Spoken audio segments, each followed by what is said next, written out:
From the New York Times, I'm Michael Barbaro. This is The Daily. I am standing in the rotunda of the United States Capitol, where as of just a few moments ago, the federal government has officially begun to shut down. It is by far the most audacious act of resistance by Democrats against President Trump's second-term agenda. And the question now is whether the Democrats' gamble will pay off or whether it is going to backfire. Today, the story of how the Democrats got to this point and what their decision-making looked like inside the Capitol in the hours leading up to this shutdown. It's Wednesday, October 1st.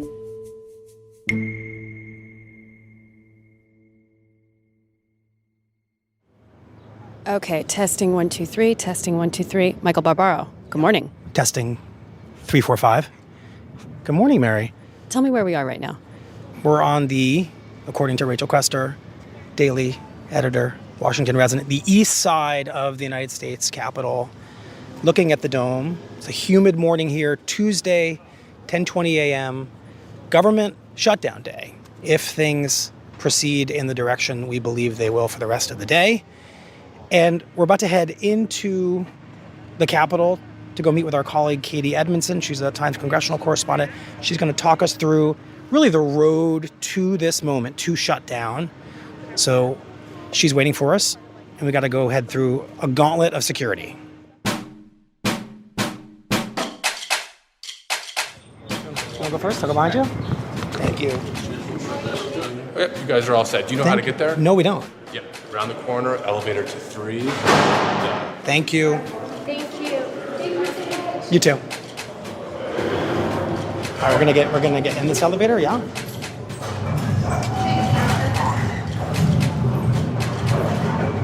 This is the Senate Press Gallery. Quiet in here. Okay. Hello. Catie. Welcome to our little, An actual in-person interview? Yeah, Sorry that I'm welcome so to- sweaty. Hi. But you look like alive. You look. Yeah. I feel fine for now. Yeah. The betting is now how long the shutdown is going to be. We've shifted. Yeah. I think there really is just a feeling of an inevitability here. So I'm less like guarding for breakthrough negotiations that are going to pop all of a sudden. And instead, I think it's going to be pretty rote, like each side steps up to the mic and points the finger at the other side, and Right, we're sort of in. we go from there. We're in pre-shutdown mode, but there's not ambiguity about shutdown, which is really kind of striking. Yeah, it is. I mean, the last actual shutdown, and that was a partial shutdown, was 2018, 2019. And obviously in between that, I've covered a lot of stops and starts with spending bills where it seemed like maybe we were going to teeter off the cliff for a day, a couple of days. And, congressional leaders in both parties always sort of like yanked their parties back from the cliff. And that is very much not the feeling now, in large part because of what happened back in March, I think, this time. And remind me of the situation that we were in back then. Well, back in March, we had another government funding deadline that lawmakers had to pass some sort of spending bill to avert a shutdown. And Michael, if you remember that there was a lot of angst among Democrats at the time over whether or not to fund the government, because this was at the height of DOGE. This was at the height of the Trump administration taking really aggressive steps to claw back money that Congress had already appropriated, the executive branch really throwing its weight around in a way that made a lot of lawmakers uncomfortable, but certainly that infuriated Democrats. Right, there's a school of thought that this was the Democrats' moment and this was their leverage to stand up to the Trump administration. That's right, and we saw that in the House. Speaker Mike Johnson put forward a clean short-term funding bill, and we saw every single Democrat in the House vote against that bill. And the expectation, I think, was that something similar was going to happen in the Senate, that they did not want to lend their votes to help Republicans advance a spending bill to keep business going as usual. If you remember, Michael, obviously just given the math in the Senate, you need 60 votes to clear any sort of spending bill, and Republicans control 53 votes. So for any spending bill to move forward, it has to have some sort of Democratic support. Right. But Senator Chuck Schumer of New York, the Democratic leader, surprised a lot of his own members when he basically reversed himself At the very last minute. at the very last minute in a private luncheon right before the Senate was set to vote to advance the spending bill. I believe it is my job to make the best choice for the country, to minimize the harms to the American people. And he made the case that it actually was going to be worse for Democrats if they didn't allow this spending bill to advance. As bad as passing the CR is, as I said, allowing Donald Trump to take even much more power via a government shutdown is a far worse option. He made the argument that by shutting down the government, they were going to cede President Trump and his deputies far too much power, essentially, to shut down some parts of the government and maybe never reopen it. Therefore, I will vote to keep the government open and not shut it down. And of course, Michael, you'll remember that there was a huge backlash to that decision. It was a decision that blindsided a lot of House Democrats who, again, had voted to block that bill in the House. And it blindsided and really infuriated a lot of Democratic activists, voters out in the country. And for Schumer, some of the worst blowback he's ever received in his career. You had people openly questioning whether he was up to the job of leading Democrats here in the Senate. You had some activist groups calling for him to step down. You even had Hakeem Jeffries, the Democratic leader in the House, being unwilling to answer the question, should Senator Schumer remain the Democratic leader in the Senate? That's how deep the fissures were in that moment within the Democratic Party. It was an extraordinary moment of backlash. Right. And so now, all these months later, we get to what seems like deja vu all over again. Right, to shut down or not to shut down. And again, we're in a situation where the House already passed the short-term spending bill. And so all of the focus, once again, comes down to what happens in the Senate. But, Michael, when you talk to Senator Schumer now, Leader Schumer now, and when you talk to Democrats, they will make the case that they feel they are in a very different moment now than they were back in March. And exactly how? Well, they point to three big data points here. The first two relating to healthcare. So number one, since they voted to fund the government in March, Republicans used their governing trifecta to push through the so-called Big Beautiful Bill that carried these steep cuts to Medicaid. Right.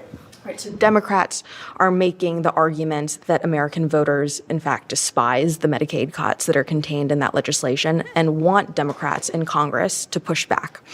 And so one of their asks is that if you Republicans want us as Democrats to lend our votes to keep the government open, then we want you to reverse the Medicaid cuts contained within the Big Beautiful Bill. A huge, huge ask, given how central that is to the president's marquee domestic policy bill. Right. What's number two? Number two, also healthcare related. At the end of the year, there are a number of Obamacare tax subsidies that are set to expire. Now, these are tax credits that Democrats passed into law when they had the majority in Congress. They're set to expire at the end of the year, and it's projected that about 4 million people over the next decade will lose healthcare coverage if those are not extended, and that healthcare prices are going to go up for about 22 additional million people. Right, and the Democrats use numbers like premiums rising 114% as a result of this.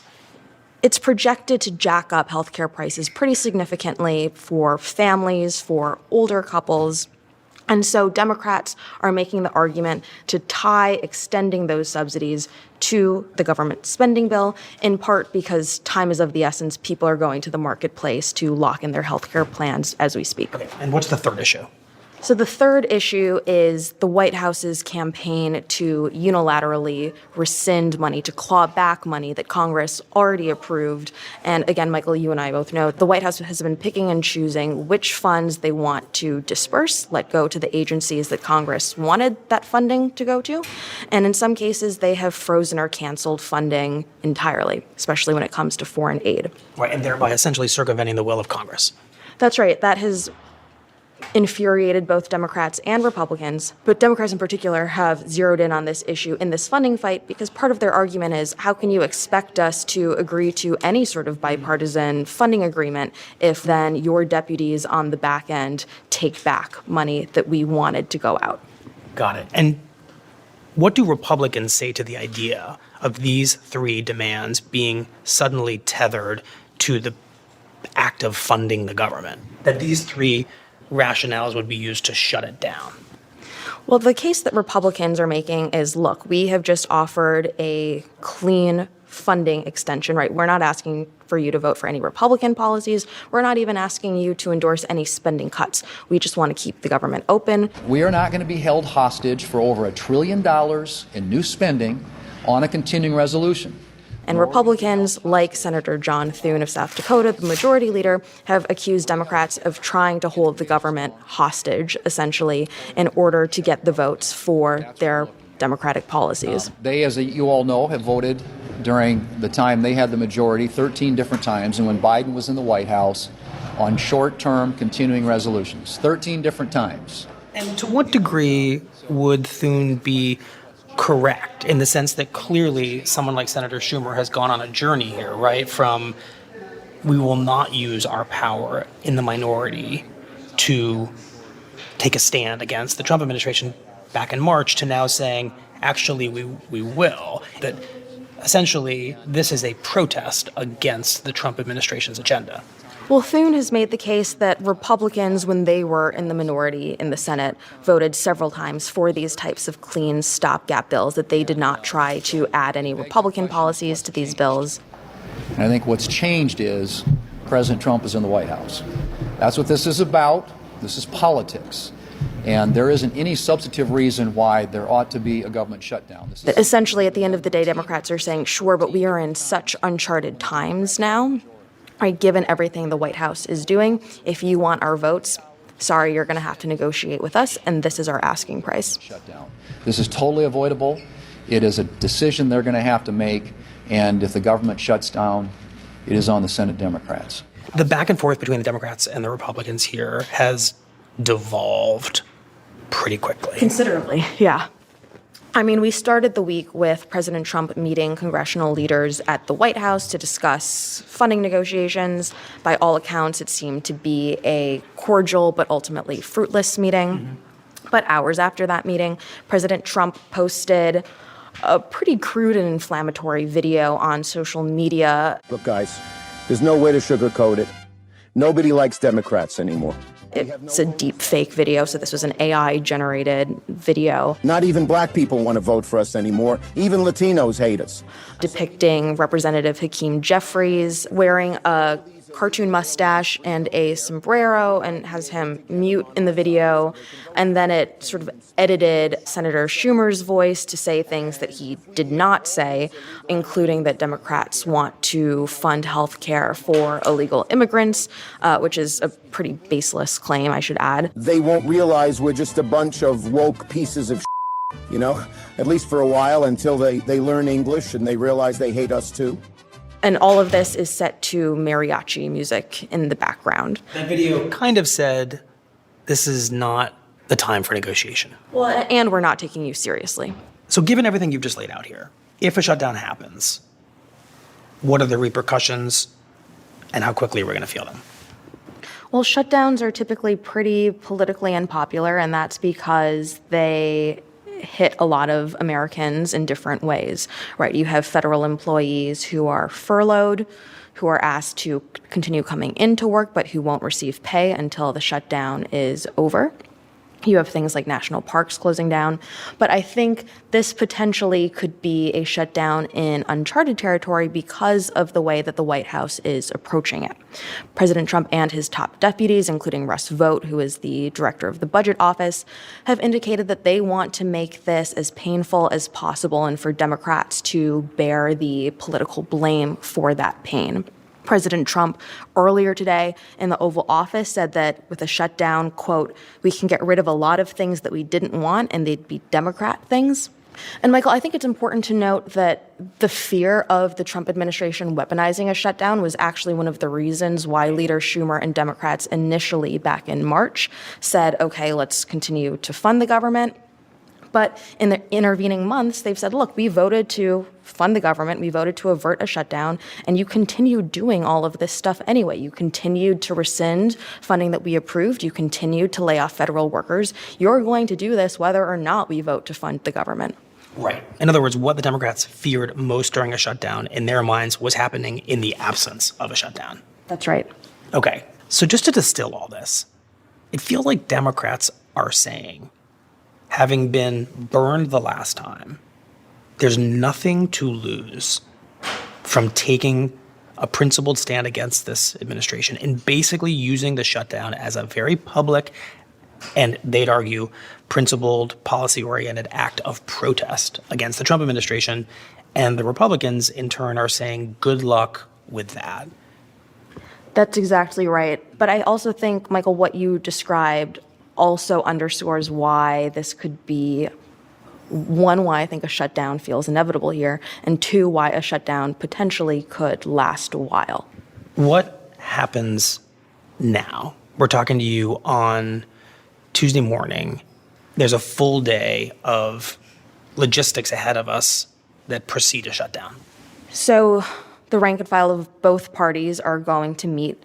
Democrats are going to meet for a strategy meeting, a messaging meeting over lunch. Republicans are going to do the same thing. The point of these luncheons are really to make sure that everyone is on the same page. And then a few hours after that, we are going to have a pair of votes on the Senate floor. There's going to be one vote on the Republican bill that the House already passed to keep the government open.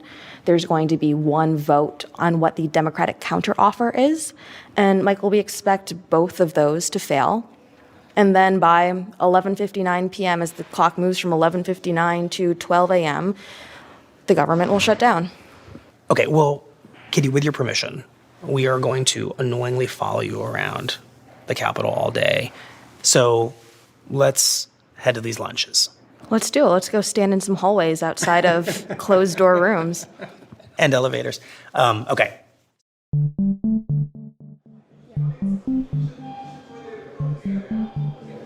How much is it really about healthcare, or finally the Senate Democrats saying enough on all kinds of fronts?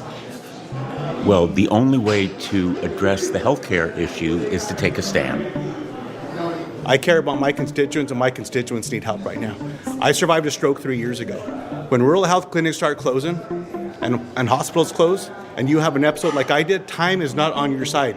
If you can't get to a facility, you will die. It's plain and simple. What I want is pretty simple. I just don't want insurance premiums to go up and people by 75%. I want the president to obey the law. They're willing to help out their billionaire buddies.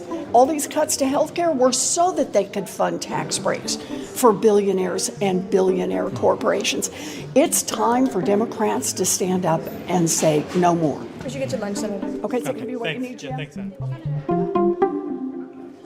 Republicans will leave at the same time, roughly. You get another couple of Republican voices and toss them in the mix. I don't know. I can't figure out what my Dem colleagues are doing by hurting the very people right now they say they want help. My plea to them is like, hey, let's work on this stuff.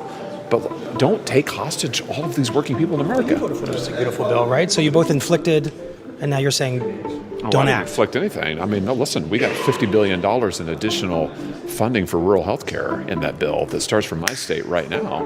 What I do not want to see happen is that money not be available, those grants not go out, Medicaid reimbursements not happen. That's what's going to happen if they shut down the government. I just don't know why you do that. I don't understand. Do you have any sympathy for the Democratic argument on the shutdown, or is it rubbish to you? The high cost of health care is a tremendous issue. You're not going to solve it between today and tomorrow. I mean, just reality. You're not going to fix it between today and tomorrow. Okay. Catie, how would you describe the emerging vibes from these interactions with the lawmakers? I think what we've heard so far is very different than what we heard back in March when Democrats were having this same conversation. There was a lot of agonizing going into these lunches over what exactly they should do.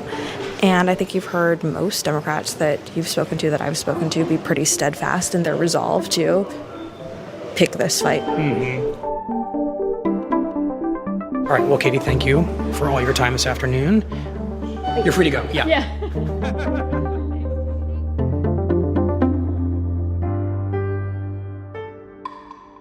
We'll be right back.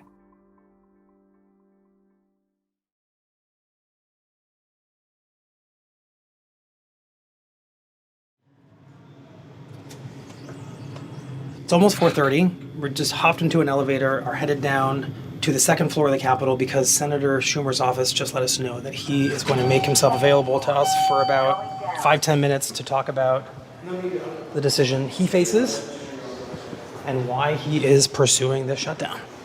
The Minority Leader's office. So they go right, walk straight down, make another right. Thank you. And we're walking into the Minority Leader's office. Hey there. Alex told us that the... Sure. So we are back to back on meetings, so just 5 minutes. 7 minutes. I'm sorry, it's very busy. Thank you for making time for us, Senator. Okay, so where are we each sitting? We don't have much time, so. Let's go fast. Okay. So we are literally 40 minutes away from the vote. Yes. And that's where I want to start. Senator, you're a changed man when it comes to shutdowns, right? Back in March, you were the face of the party saying, we're not going to do a shutdown. It's not worth it. It's too dangerous. Now you're the face of the party saying it's time to do a shutdown based on the situation you're in. That's a huge change. And the way you're describing it is it's about Affordable Care Act subsidies. It's about... Three things have happened between then and now. Then we wanted to give them a chance to see if they could work with us. Right. First, Trump has decimated health care between then and now. Second, we had time to prepare. We've been preparing for this, Democrats, House and Senate, united, for months. We have focused on health care and costs as our issue, but we have also gotten the American people to understand how bad this is if you look at the polling and other kinds of I things. heard you say you weren't ready, and the country wasn't ready for this kind of standoff last time. Well, we didn't have much time last time because we only knew on Saturday that they were going to pass their bill, and we only had till Tuesday. And the third thing that happened is they did impoundments, they did rescissions. And so what's the point of agreeing to a budget process if they then unilaterally can undo them? So those three things were very significant changes, and I think I did the right decision back in March, and this is the right decision now, given those changes. What you're describing, in a sense, if you're a certain kind of Democrat, seems kind of narrow. You're talking about process, rescissions, but let me finish this, because here's my question. Is what is really happening here, the Democrats, you leading them, are you unplugging a government that you all find to be abusing its power? Look, there's no question this government is abusing its power. And I do believe that health care and costs are the number one thing bothering people. But I think if we're able to win the argument and get some changes there, it will thwart Trump in other areas as well. Because the door into the rest. Correct. Well put. Okay, if you believe that, I do need to point you to this polling the Times did that says 2% of Americans treat healthcare is the number one problem they face right now. That means many other problems are first. You're putting a lot of eggs in that basket as your front door. I make 2 points. One, that poll shows cost of living is number one. And when you break down the cost of living, healthcare is at the very top of the list, okay? And second, it's now going to be much more apparent because starting tomorrow, millions and millions of American families are going to get notice that their increases are going up. We thought it was about $400 a month, which is too damn much already. That's $5,000 a year for a middle-class family. But a new estimate by Kaiser says it's going to go up $1,400 a month. Plus, you guys are going to make it a very big issue for people. Get that bill, they're going to say, what the hell happened? And we are going to be there constantly, relentlessly saying it's because the Republicans have decimated health care. So I think the bottom line is that health care itself is a very prominent issue now, subsumed maybe in your poll in costs, but it's going to be even more prominent in the next few weeks. And we're going to make it more. That's part of our job, because this, as you said, is a door. Let me ask you a provocative question, Senator. How much for you is this at all personal? And let me just be very specific. You got a tremendous amount of blowback. You just argued why you didn't want the shutdown last time, but you got a lot of blowback. Yes, I did. I knew I would. But it was the right thing to do then, and now this is the right thing to do based on what the American people need. My job is to take people's problems and anguish and try to solve them. That's what we're trying to do here. On the personal front, Trump's video, this deep fake, when that comes across your desk, and I know you must have looked at it. Yeah, but just last night. I've been fighting for this for a long time. Does that offend you, and does that tell you what? It tells me that the Republicans are not taking this issue very seriously. It tells me that they're trying to intimidate us. This doesn't intimidate me. I mean, gee whiz. Did it piss you off? No. It made me think even less of Trump. He's like a 5-year-old. My last question is, in the past, these have always been about cutting government spending. You may oversee one of the first and only shutdowns to be about increasing government spending. It's undoing some of the bad things the Republicans have done. But I think that the bottom line is, but that makes it better for us because we're doing something to actually help people. And the people are going to rally behind us. You sure about that? You never can be sure, but it's as good a shot as we're going to get. That's an important phrase. It's as good a shot as we're going to get. This may be the only leverage you have. Well, who knows? It's certainly the best leverage we've had thus far. Much stronger leverage than it was in March. Yep. Senator? Thank you. Appreciate it. Thank you. Thank you. Thank you so much. Thanks, guys.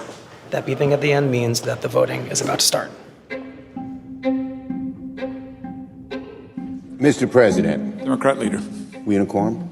No. So at around 8 p.m. I move to proceed to the motion to reconsider the vote on passage of S-2882.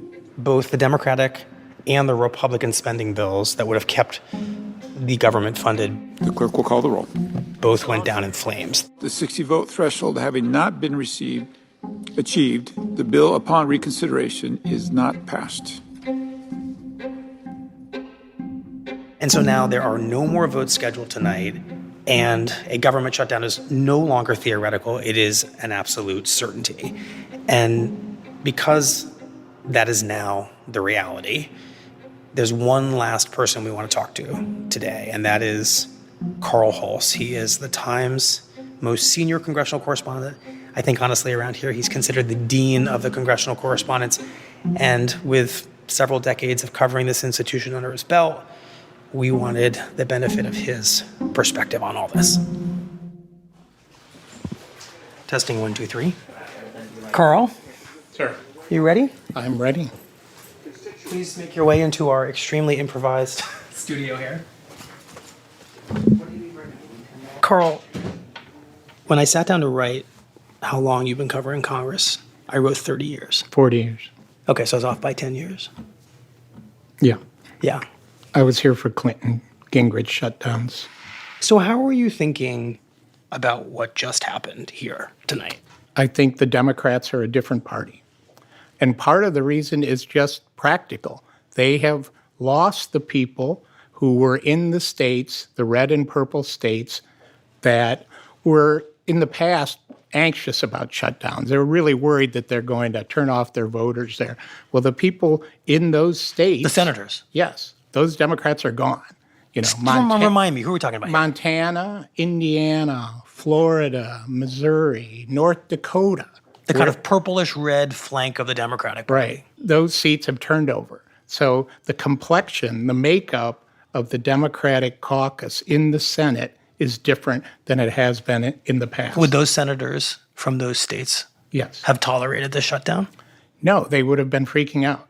They'd be yelling at Chuck Schumer, we can't do this, you're going to kill us, we can't run for re-election. Well, now these people are sitting here, but they are a different ideological stripe. And how much did Trump change them? I mean, obviously the political map changed, but how much in this moment has Trump changed those who even remain? Yeah, no, I had one tonight. The Democrats say Trump is lawless. Why should I abide by any version of convention? Anything that he wants to do? And on a sort of a practical level from spending and appropriations, why go along with the spending deal when they're just going to do whatever they want anyway? Right, why not us? Why don't we basically start breaking the rules too? Well, I don't know if they're not breaking the rules, but they're kind of breaking their past practice. Fair. They've always been super cautious, Democrats, about shutting down the government, always. The Republicans were willing to do that because they thought it played with their base. Now the Democrats are looking at their base. Their base is saying, hey, you need to stand up. Right. We think of Democrats, and you're hinting at this, Carl, as the party that by its own lights safeguards the government. They right? like government, yeah. but they're also out there saying, hey, we are for the government, but we have to shut down the government to show that we're for it. It can be a tough sell. Right. And this is what they're going to have to contend with. Well, let's talk about that sell. I mean, we spoke with Senator Schumer, and clearly he has a plan. The Democrats have a plan to pin this shutdown on the president and the Republicans, portray them as the party, unwilling to meet them halfway. And they're going to really put forth this case that the people in charge don't care about your health care. And they clearly would like to rebalance the national political discourse.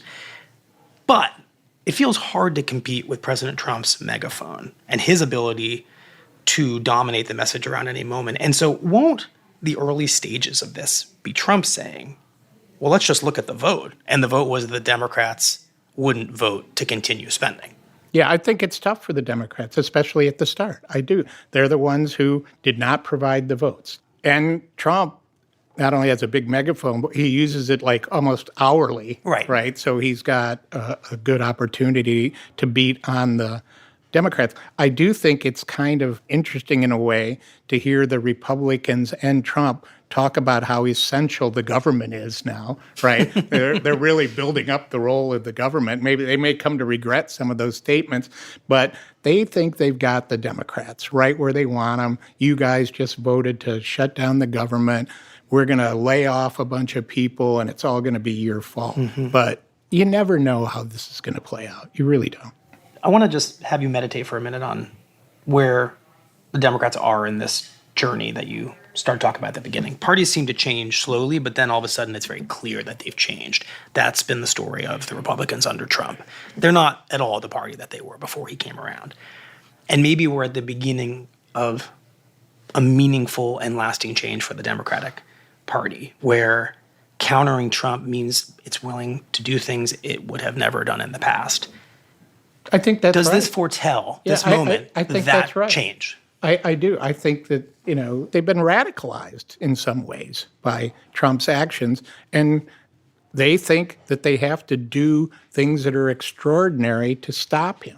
They can't be doing business as usual, and their voters aren't going to stand for that. Chuck Schumer learned a tough lesson. Yeah, back in March. And I do think that this is a gamble because it could totally blow up in their face. But it could also reaffirm, if this works out for them, that they can take bold steps to fight Trump and that their constituents will support them and that it won't cost them politically and it could actually advantage them. And they would no longer just be kind of the bystander victims of Trumpism. Right. And, they're making a big statement here. We'll see how long they stick with it, though. They've caved quickly in the past. Carl, thank you. Really appreciate it. Thanks for coming here to the U.S. Capitol where we do our work. Our pleasure.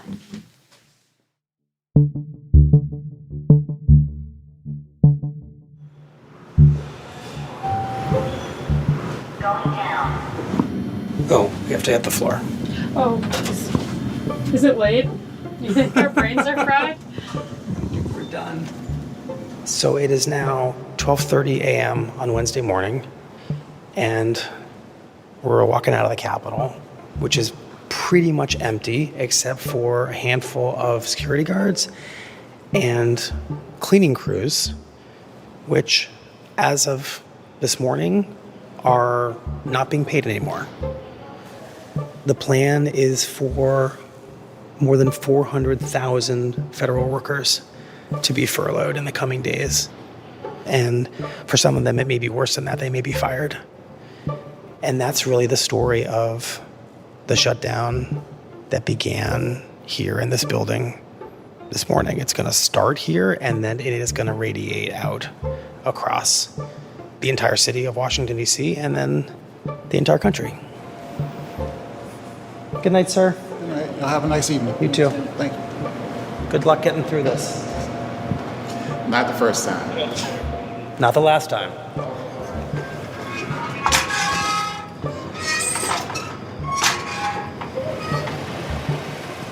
That's a wrap. That's a wrap.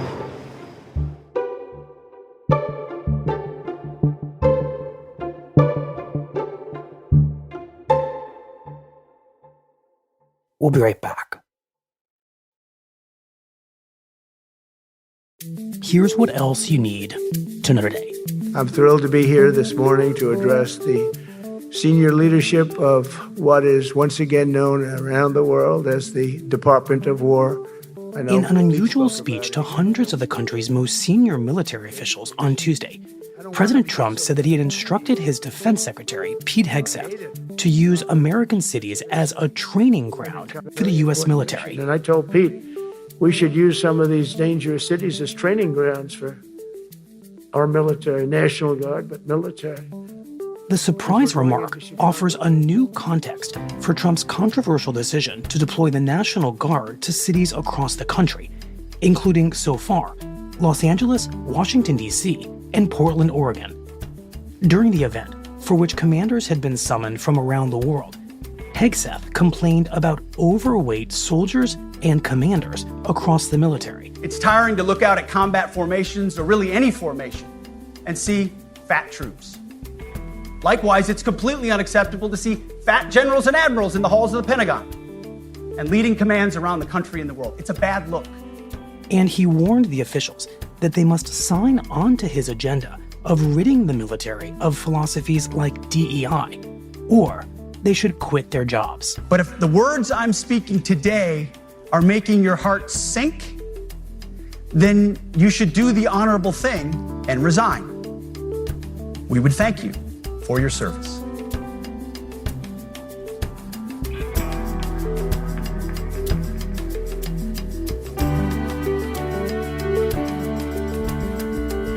Today's episode was produced by Mary Wilson, Carlos Prieto, Asta Chaturvedi, and Eric Krupke. It was edited by Rachel Quester and Liz O'Balin. Contains music by Marian Lozano, Dan Powell, Alicia Etup, and Pat McCusker, and was engineered by Chris Wood. Special thanks to Robert Jimison, Michael Gold, and Annie Carney.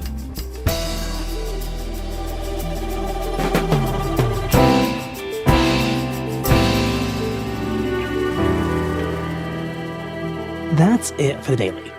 I'm Michael Barbaro. See you tomorrow.